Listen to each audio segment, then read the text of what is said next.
Olá, pessoal! Esse é mais um episódio do podcast Bem Envelhecer MedSenior. Eu sou a Nayara Arpini, estou aqui para mediar um bate-papo que vai te mostrar como é possível envelhecer melhor e com mais saúde. Nos últimos episódios, a gente tratou vários temas interessantes, como o medo de envelhecer, espiritualidade, as Blue Zones. Hoje não vai ser diferente, a gente vai trazer mais um tema importante. E para isso, eu vou contar com a ajuda de 3 especialistas na área, porque hoje a gente vai falar sobre autonomia e independência dos idosos. 2 desses convidados vocês já conhecem, Dr. Rony Mucamal, geriatra. Obrigada, seja bem-vindo. Obrigado, Nayara. Muito bom estar aqui. Hoje a gente está discutindo um tema que é o cerne do nosso cuidado ao idoso, né? Vai Sim, ser muito bom, né? é isso. Também, Maicon Oliveira, diretor de marketing da MedSenior. Também já esteve aqui com a gente algumas vezes. Obrigada mais uma vez, seja bem-vindo. Obrigado, Nayara. Eu que agradeço. O tema hoje muito interessante, que eu acho que vai aí resumir, né, todo esse projeto de tamanha importância aí para a gente abordar. Muito bom. Isso aí. E já nessa primeira parte desse bate-papo, temos também o Dr. Wilson Jacob Filho. Vou até precisar de uma colinha aqui para falar seu currículo. Não. Pode ser? Ó, diretor de serviço de geriatria do Hospital das Clínicas de São Paulo, professor titular de geriatria da Faculdade de Medicina da Universidade de São Paulo e, além disso, é conselheiro técnico científico da MedSenior. Então, para a gente é uma honra ter o senhor aqui com a gente nesse bate-papo, viu? Seja bem-vindo também. Para mim também é um privilégio poder participar de uma mesa com esta composição. Muito obrigado. Obrigada, a gente que agradece. Bom, vamos lá. Para começar, o que para vocês significa, né, essa autonomia e a independência dos idosos? E como é que esse conceito né, se mostra para além das questões físicas do corpo? Bom, então, a autonomia e independência, como eu falei, é o cerne do nosso cuidado, é o cerne de como a gente quer envelhecer e vai envelhecer, né? Então, para a geriatria e gerontologia, ter autonomia e independência talvez seja um dos maiores objetivos da gente cuidar dos idosos, né? Autonomia não necessariamente só a gente está falando do físico, né? Quando a gente fala de autonomia, a gente está falando de aspectos, a nossa capacidade de tomar decisões, nossa capacidade de planejar algo, tomar decisões, que precisa muito do nosso cérebro, dos nossos aspectos da memória, né? Dos nossos aspectos cognitivos, e também precisa muito do nosso humor. Então, para eu ter autonomia, eu tenho que estar motivado, eu tenho que estar motivado a fazer alguma coisa. Então, o idoso, para fazer alguma coisa, eu vou ao banco, ele está motivado, eu vou num show, eu vou num shopping, eu estou motivado. Então, a autonomia se refere a esse ponto, a nossa capacidade de tomar decisões. Já a independência, né, se refere mais à nossa capacidade de fazer as coisas, né, no sentido de eu poder me deslocar para um lugar, né, eu estar com o meu corpo, aí sim, a parte física inteira, que eu tenha meus músculos fortes, que eu tenha minhas articulações pérvias, que eu possa ir, andar, minha capacidade também, que a gente tem que falar um pouco dos nossos órgãos sensoriais, né, a visão, a audição. Então, resumindo, a autonomia e a independência se completam, as duas são importantes para que o idoso possa fazer tudo aquilo que ele deseja fazer, né? Tanto que esse tema muitas vezes tem até um certo tabu em volta dele nas famílias, né? Discutir essa independência, a autonomia da pessoa idosa, até onde ela pode ir sozinha, até onde ela pode tomar determinadas decisões. É uma coisa que vocês veem isso ocorrendo mesmo na sociedade ainda hoje, quando a gente discute tanto, né? Essas questões? A família é importantíssima nesse processo, né? Ela precisa estar presente em todos esses momentos, estimulando, prevenindo, apoiando ali nas decisões, porque isso realmente impacta muito no ciclo ali de familiares, né? E hoje cada vez mais se fala sobre isso, né? Como que a família pode intervir, qual o papel dela, até onde ela pode interferir numa decisão. Eu acho que a prevenção aí conta muito, né? Se a gente não tiver esse olhar crítico aí da família apoiando. Doutor Wilson, como é que o senhor vê essa parte, né, do apoio da família, não o apoio, né, mas assim, dessa relação da família com essa tomada de decisão da pessoa idosa, deixá-la, por exemplo, sozinha, a gente vê muito isso, né, muitos idosos, não, eu quero morar sozinho, e a família às vezes tem uma resistência, tem medo de deixar. Como é que isso é tratado hoje em dia? Usando uma terminologia própria a esta década do envelhecimento saudável, Rony foi muito feliz em definir quais são as capacidades intrínsecas do indivíduo, tanto do ponto de vista cognitivo quanto do ponto de vista motor, para ter a sua autonomia e a sua independência. Mas isso não existe per si, isso existe do indivíduo no meio em que ele vive. Então a família, como foi muito bem salientado, pode ser um agente dificultador ou facilitador. Ela pode evitar que o indivíduo tenha autonomia com a melhor das intenções, ou limitar a sua independência também com a melhor das intenções, ou ao contrário, pode promover a autonomia ou promover a independência com também a melhor das intenções. Nós não estamos julgando aqui uma condição de benignidade ou malignidade, não. Mas muitas vezes, por excesso de proteção, as coisas já vêm decididas. As coisas são feitas a despeito da capacidade do idoso. Então, de uma maneira muito importante, o idoso tem que ser protagonista do seu envelhecimento. Ele tem que lidar com a sua autonomia e independência, que obviamente tem limites. Ninguém é totalmente autônomo nem totalmente independente, em nenhuma idade. Quando alguém nos fala, olha, eu por ser idoso tenho algumas limitações, ele teve limitações quando criança, quando adolescente, quando adulto e agora quando idoso.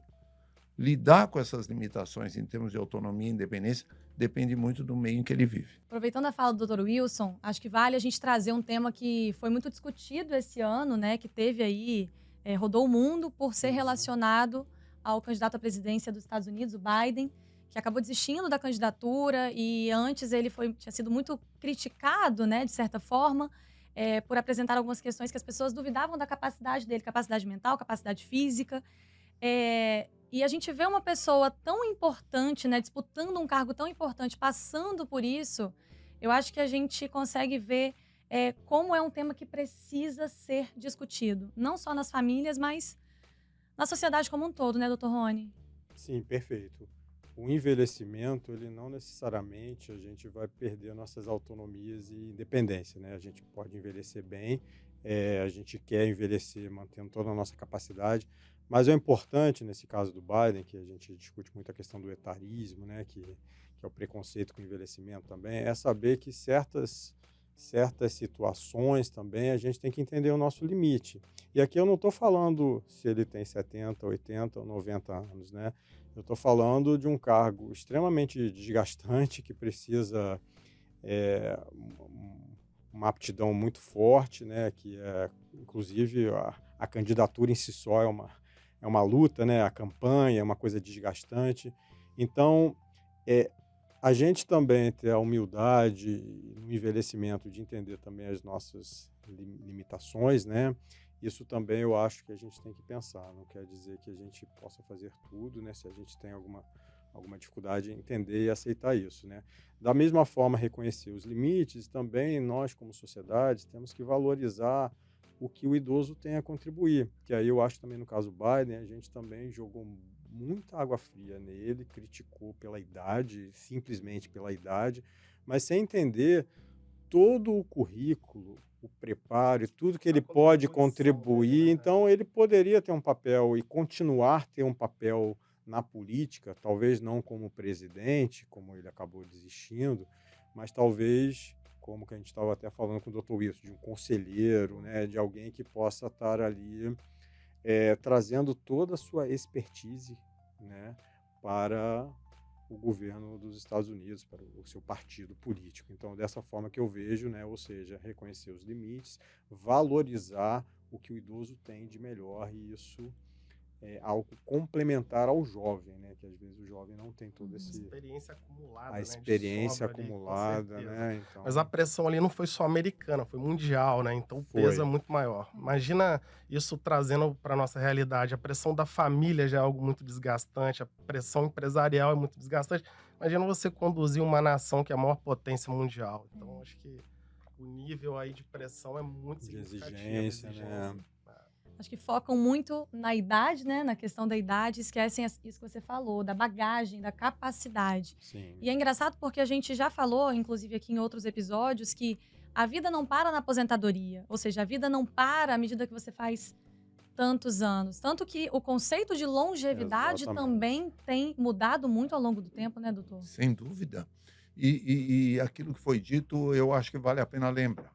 Essa mesma idade, que muitas vezes tem uma conotação pejorativa, em que o indivíduo de uma determinada idade não é capaz de fazer determinada função, determinado trabalho, é a mesma idade que garante ao indivíduo uma qualidade dessa função de grande monta. Nesse episódio do Biden, eu acho que a gente tem que ressaltar o seguinte: ele foi reprovado na campanha eleitoral, foi no debate e nas entrevistas. Isto foi pano de fundo para entender que ele não era capaz de exercer a presidência dos Estados Unidos. Mas na presidência dos Estados Unidos ele não teve nenhuma reprovação. Ele tem 4 anos de realizações que não foram criticadas por ninguém. Isso é uma coisa. A campanha eleitoral, assim como o acesso à internet, assim como os formulários eletrônicos, são mecanismos para um determinado fim, que não necessariamente é o exercício daquele fim. Então, o indivíduo pode ser muito bem limitado no mecanismo que dá acesso e ser capaz naquilo ao qual ele tem acesso. Por isso é que se deve fazer avaliações para aquele fim. O indivíduo que tem a sua limitação tem que ser reconhecido na limitação que tem, a começar por si mesmo. Eu é que sou limitado para fazer determinadas funções. Já fui limitado para outras. Serei limitado para outras. Isso, sem sombra de dúvida, tem uma cronologia, ou tem uma condição temporal. Mas avaliar um indivíduo pela faixa etária ou por alguma característica peculiar, dizendo que ele é incapaz de fazer qualquer outra coisa ao qual ele se propõe, é, no mínimo, uma visão muito limitada. Sim. Muitas vezes essa incapacidade ela está associada a essas condições físicas que a pessoa apresenta, né? A gente tem até exemplo, doenças crônicas, diabetes, hipertensão. Como então mostrar para essas pessoas e convencer até a família que, apesar dessas condições físicas, doenças crônicas, é possível ter uma vida saudável, é possível ter autonomia, independência e tomar decisões e fazer coisas sozinho? Isso. A condição de saúde nesta fase da vida coexiste quase que obrigatoriamente com doenças bem diagnosticadas e bem tratadas. Se o indivíduo pautar a existência da saúde na ausência da doença, ele está condenado a não ter saúde. Então, este conceito não existe. Saúde é, por definição, um estado de bem-estar físico, psíquico e social. Para ter saúde, eu posso perfeitamente bem ter as doenças que tenho, tratá-las adequadamente e, por causa disto, ter as mesmas condições que eu teria se eu não as tivesse. Então, um diabetes bem tratado conduz o indivíduo a ter uma autonomia e independência de um não diabético. Uma hipertensão bem tratada, idem. Evidentemente que existem algumas restrições que vão ter que ser respeitadas como qualquer outra. Restrição do sinal amarelo e vermelho ao tráfego, restrição da faixa para pedestre, restrição do período do ano no qual apresentamos as nossas declarações de imposto de renda. Tudo isso são restrições que a gente obedece durante a vida toda, em qualquer idade. Portanto, envelhecer não é um problema de trocar liberdade por frustrações. Não é isso. Nós estamos falando de evoluir na nossa liberdade e eu tomar conta daquilo que não é possível fazer com segurança nessa fase da vida. Então, da mesma forma que para a família é importante perceber essa capacidade da pessoa idosa, acho que para a própria pessoa idosa ela também precisa ter essa noção, né? Em determinado ponto eu tenho essa limitação, aqui eu não posso ir, mas entender que são limites, às vezes, em questões muito específicas, né? E que isso não impede ela de continuar uma vida saudável e independente, né? Como o doutor Wilson falou, a doença crônica ela é a realidade de quem está envelhecendo, né? E a revolução da longevidade foi o nosso controle ótimo, né? O acesso a diagnóstico, acesso a tratamentos modernos, né?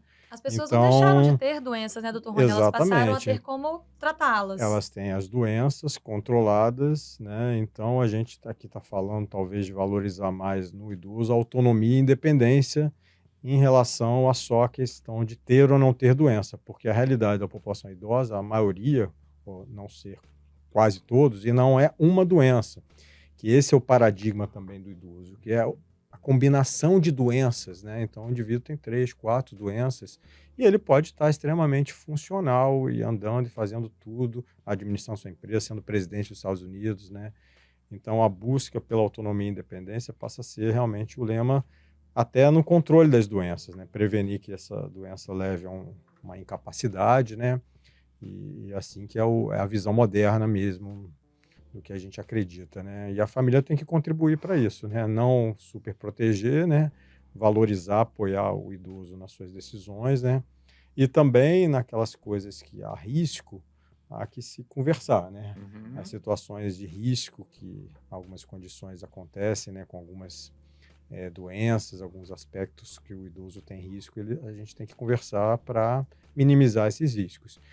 E respeitar também a sociedade também, né? Então, se você está com problemas sérios de visão, você não vai dirigir, né? Então, tem essas questões que, às vezes, a gente precisa se É um auto-reconhecer também, assunto né? super delicado para quem E, dirige, né? Qual é a eu hora tô, certa de eu tô parar? falando da direção, que é um dos pontos, talvez, Muito comum, né? muitos polêmicos, até onde a gente dirige, né? E essa relação do indivíduo também com o trânsito, né? O trânsito no Canadá, por exemplo, é diferente daqui. Então, lá, talvez, eu vi até que idosos com Alzheimer em fase muito leve podem dirigir no país, porque o trânsito é seguro, né? Os sinais, as pessoas respeitam. Talvez no Brasil não tanto, né? Então, o contexto muda tudo, né? O contexto muda tudo. Eu acho que o importante também não só...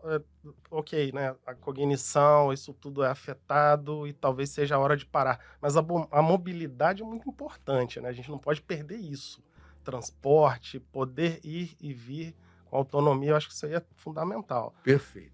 E eu acho que é aí que entra o substituto.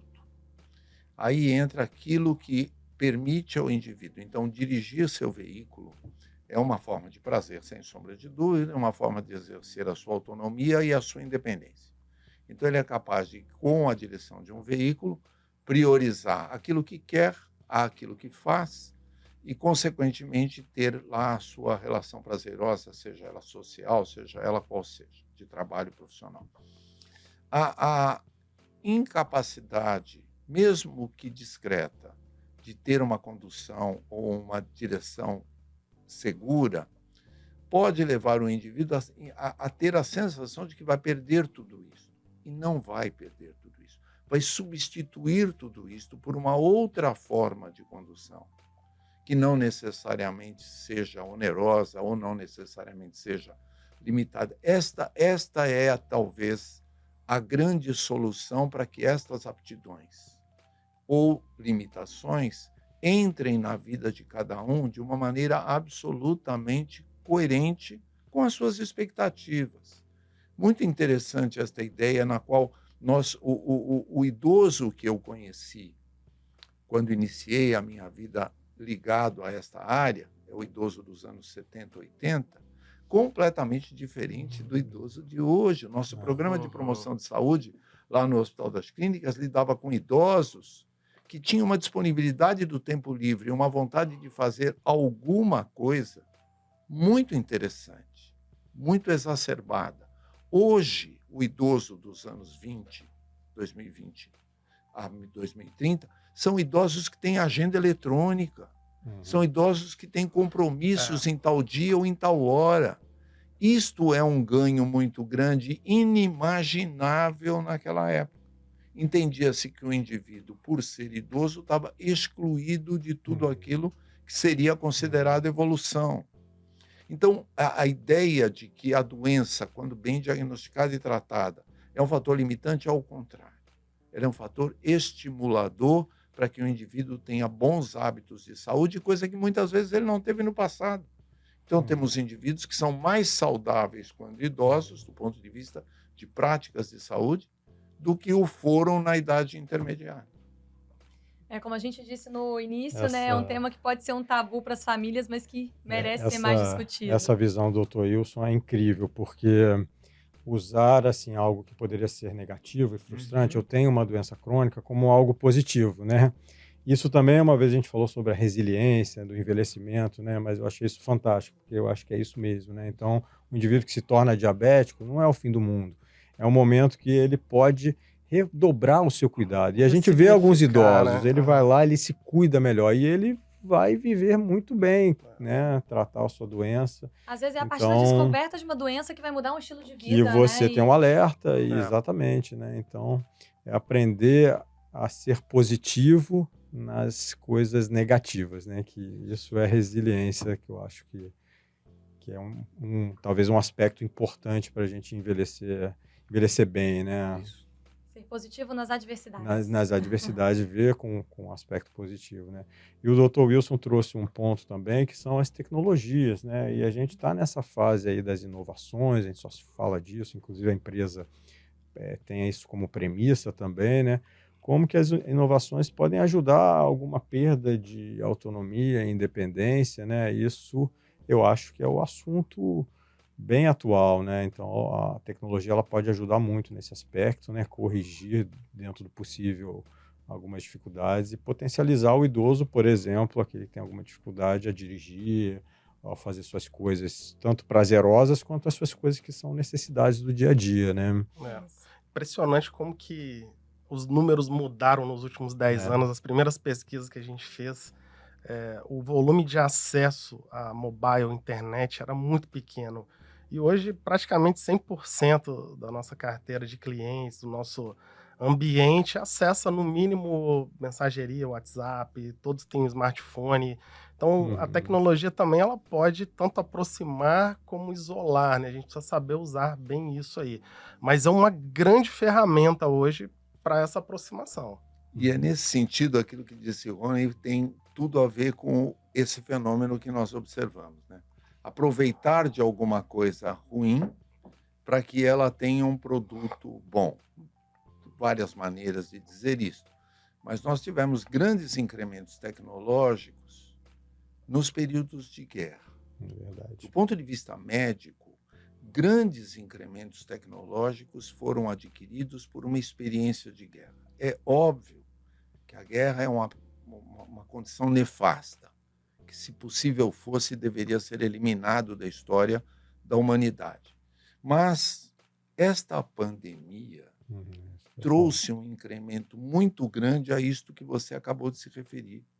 Os idosos perceberam que, se eles ficassem confinados dentro dos seus ambientes protegidos do ponto de vista de contaminação viral, mas expostos a uma condição extremamente solitária, eles teriam graves prejuízos. E aderiram, talvez naquele período muito curto, o que adeririam em 20 anos. Certo. Nós conseguimos fazer em 2 anos a evolução que teríamos em 20 anos.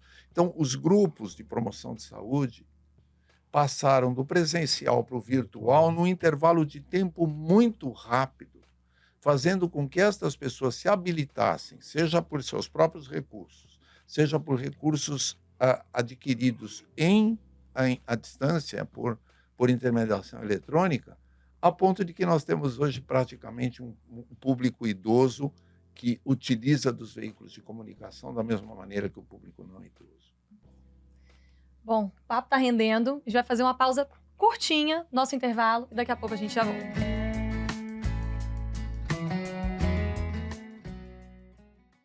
Estamos de volta e a gente saiu do primeiro bloco desse episódio falando sobre tecnologia. Acho que a gente pode continuar nesse tema aí que rende bastante também, né? E acho importante até a gente ressaltar, a tecnologia muitas vezes ela é vista como uma vilã na vida dos idosos, né?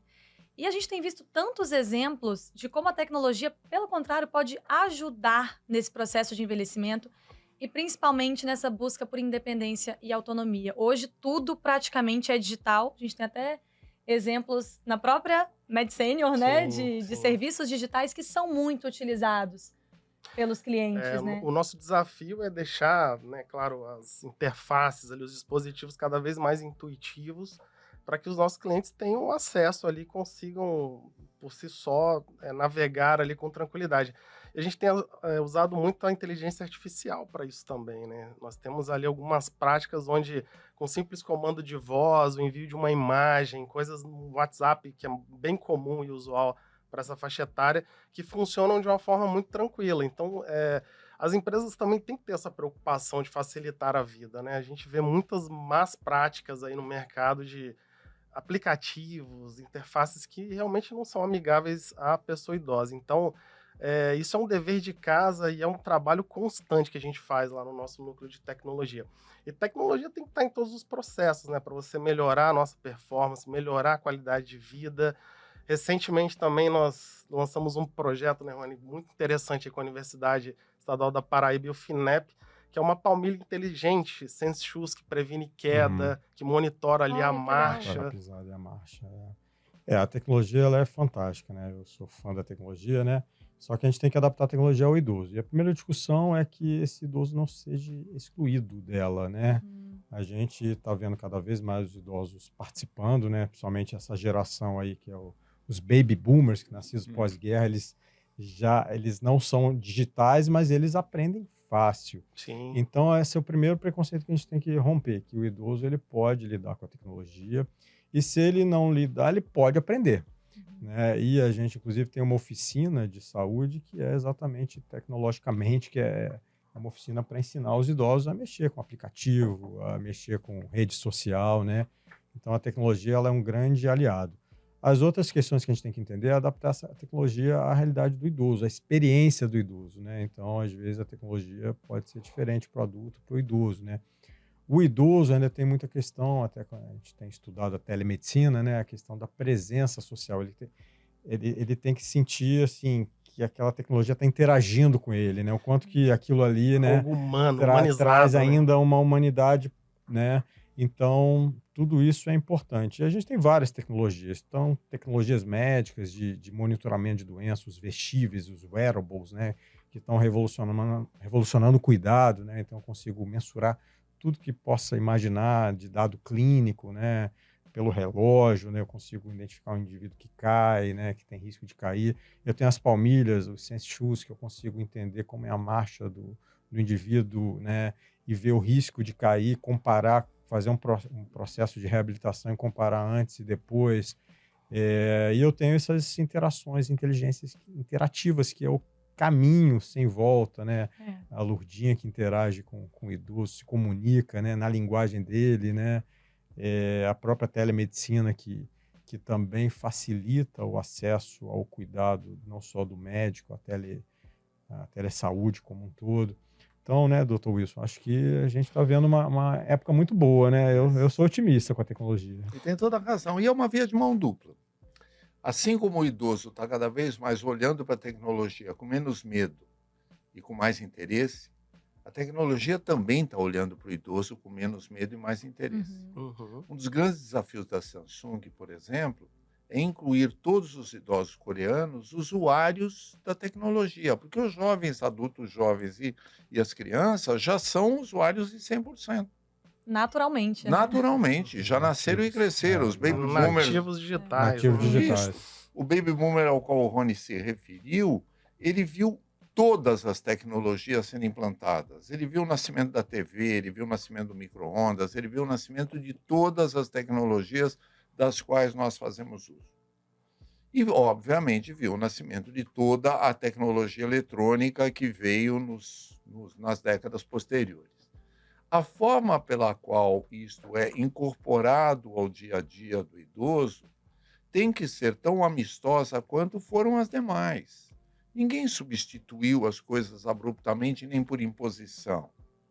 A companhia elétrica não foi lá e disse: de agora em diante você não usa mais isto e usa isto. Então tem que ser um aculturamento do indivíduo para que ele sinta que aquilo é melhor do que o dispositivo que ele tinha antes. Que o carro automático é melhor do que o carro mecânico para facilitar a sua direção.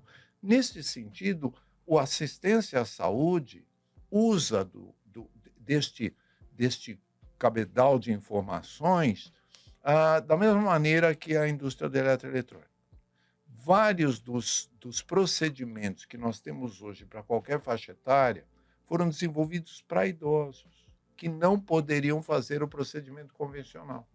Colocação do stent ao invés de uma revascularização do miocárdio foi um mecanismo feito para idoso que não suportaria uma cirurgia. Cirurgia laparoscópica, também para idosos que não suportariam uma cirurgia. Colocação de uma prótese valvar endoarterial para indivíduos que não suportariam uma cirurgia. Então, estes mecanismos são desenvolvidos para uma população que supostamente não poderia fazer o convencional e isso acaba os tornando um procedimento convencional. Então, tecnologia tem que ser apresentada ao indivíduo como um facilitador e não imposta, para que ele não se sinta ameaçado por ela. Uma vez adquirido, ele é um usuário tão bom quanto qualquer outro. Agora, é engraçado pensar como que muitas vezes a própria família é uma barreira para esse acesso da pessoa idosa à tecnologia. A família, os filhos, né, às vezes entendem que, não vai saber usar, não vai saber mexer, eu vou ter que fazer por ela. Como que a gente muda essa percepção? Porque é difícil realmente. A gente teve um case muito interessante nesse sentido. O doutor Wilson tinha falado sobre a questão da pandemia e como que isso acelerou também algumas práticas, né? Nós tínhamos antigamente, né, os contratos todos de prestação de serviço de saúde em papel. São folhas e mais folhas que as pessoas tinham que assinar.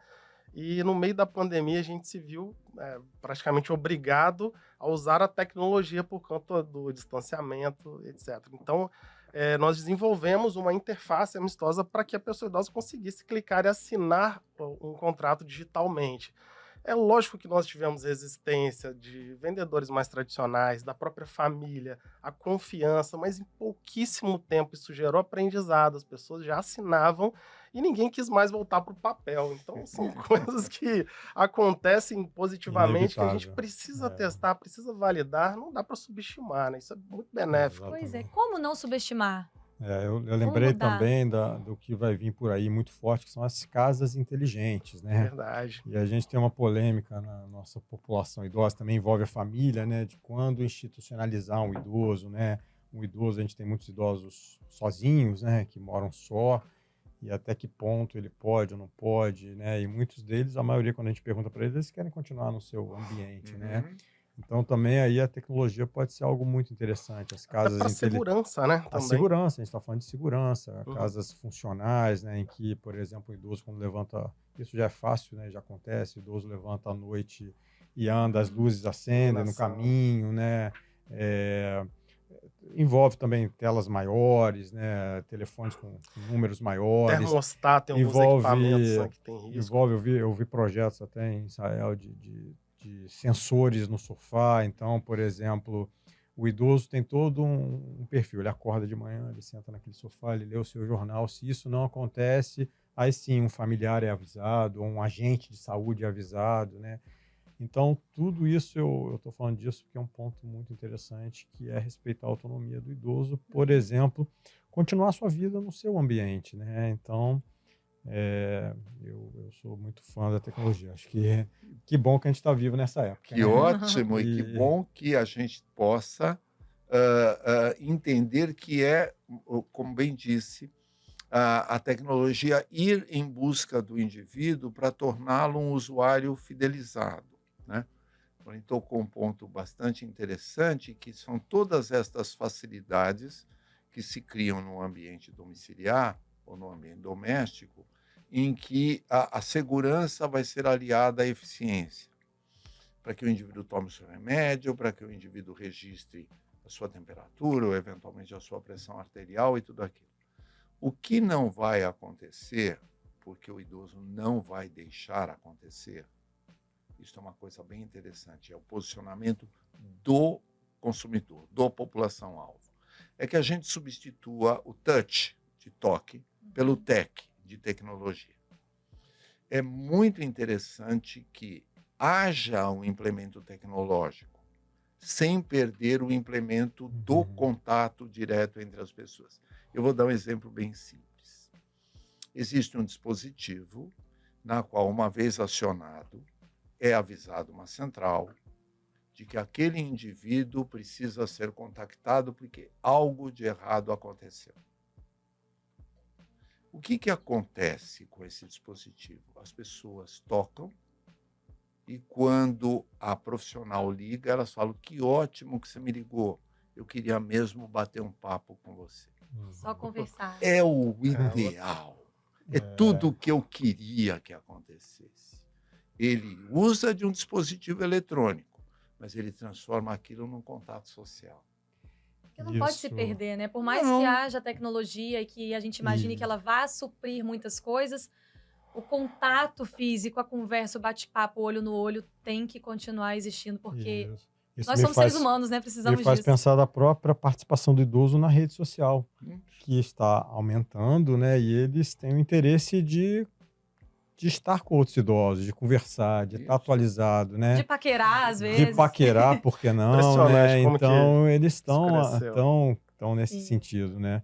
Mas a gente não pode perder esse universo também do toque, né? E entender que não é implementar a tecnologia de qualquer jeito. A gente tem visto na telemedicina, né? Que vamos fazer de qualquer jeito. Tem que ir sempre na perspectiva do idoso, né? O que é melhor para ele, né? E ouvi-lo. E a gente esquece de ouvi-lo. A gente, às vezes, faz muita coisa, mas não pergunta para o idoso se aquilo é bom ou ruim, né? A gente falou muito aqui de como convencer a família de que aquele idoso está apto para tomar decisões, para ficar por conta de si próprio, né? Mas e o contrário? Como convencer o idoso de que às vezes ele está tomando alguma decisão que é claramente prejudicial à saúde, prejudicial à vida dele? Qual é como é que tem que acontecer essa conversa? Como é que a família tem que interferir? Porque eu acho que isso é algo que precisa ser discutido também, né? Tem uma frase muito bonita do Bernard Shaw que diz: muito cuidado com os idosos, eles não têm medo do futuro. Os idosos são muito corajosos, eles não têm medo do futuro. Essa frase é muito bonita do ponto de vista de percepção, mas ela tem um viés que eu acho que vale a pena ressaltar num momento como esse. O idoso realmente não tem, ou raramente tem, medo da morte. Ele entende a morte de uma maneira muito mais natural do que um não idoso.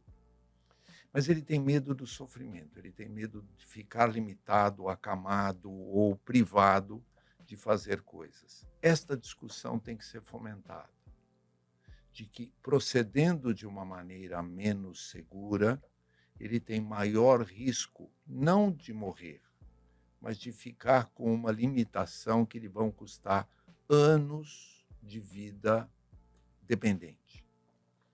Esta condição, uma vez mostrada, o indivíduo tende a mudar de opinião e não fazer mais aquilo que o coloca em risco, como, por exemplo, dirigir o carro, como, por exemplo, subir ou descer as escadas com a mão no bolso, como, por exemplo, carregar objetos nos dois braços e ficar totalmente indefeso numa possível desbalanço ou queda, como, por exemplo, não respeitar a medicação nos determinados dias. Todas estas não adesões aos mecanismos de segurança acabam ficando menos frequentes quando você mostra ao indivíduo que aquele é um caminho que não o leva necessariamente à morte, mas o leva fundamentalmente a uma limitação que é invariavelmente temida por todos. Esse é um argumento que eu acho muito interessante. E indo no que o Dr. Wilson falou, numa visão mais sistêmica, eu acho que o caminho é a educação. A gente tem que ensinar os jovens sobre o envelhecimento e as consequências, né? Porque, infelizmente, os idosos que estão aí, né, os octogenários, eles não tiveram essa oportunidade. Mas a gente tem a oportunidade, e a gente já falou isso aqui no programa, de aproximar os idosos dos jovens, né? E mostrar para eles que o envelhecimento é a realidade deles. E o envelhecimento vai depender, se vai ser bom ou ruim, das escolhas mais precoces É o que possíveis, você está né? semeando hoje, né? Então, exatamente. Então, projetos que aproximam escolas de idosos, né? Idosos irem na escola, mostrar, ir numa instituição de longa permanência, né? Que são chamados de asilos, né? A criança ir lá e ver um idoso com problema de saúde, com dependente, né? E fazer essa reflexão, essa é uma construção da sociedade. E aí eu acho que isso vai ficar praticamente, vão ser poucos os que não vão sair um pouco desse raciocínio, vai ser algo mais sistêmico, é assim que eu entendo a gente resolver isso, né? Porque convencer um idoso que adquiriu uma forma de pensar durante muito tempo, tentar convencê-lo é muito difícil, né? O insight é algo muito individual, né? E depende de muitos fatores, né? O insight, a percepção de que aquilo é um risco para ele, né? Mas eu acredito muito na educação. A cada episódio que passa, eu vejo que o bem envelhecer é um processo que começa cedo Não começa Exatamente. tarde, como muita gente pensa. Uhum. E é coletivo, né? Não é Exatamente. individual, é coletivo, totalmente. Com família, com sociedade, com pesquisadores, com tecnologias. Eu vi um estudo que fala lá na Inglaterra, que acompanhou as mães gestantes, né? E as crianças envelheceram, um estudo longitudinal longo, né? E aí percebeu que os hábitos das mães vão influenciar se o idoso vai ter dependência ou não. Então, se é uma mãe sedentária, se é uma mãe que fazia exercício físico, o que ela comia, se ela é uma pessoa mais tranquila, vai influenciar essa pessoa depois dos 60 anos. Então, olha só que raciocínio no seu segmento. Né? Onde A gente começa, né? fala onde começa a ser um idoso saudável. A gente pode dizer que cuidar bem de uma gestante, já estamos pensando no indivíduo daqui a 60, 80 anos. Né? Incrível. Bom, papo renderia muito mais se a gente pudesse, né, ficar mais um pouquinho muito aqui bom o conversando. assunto, né?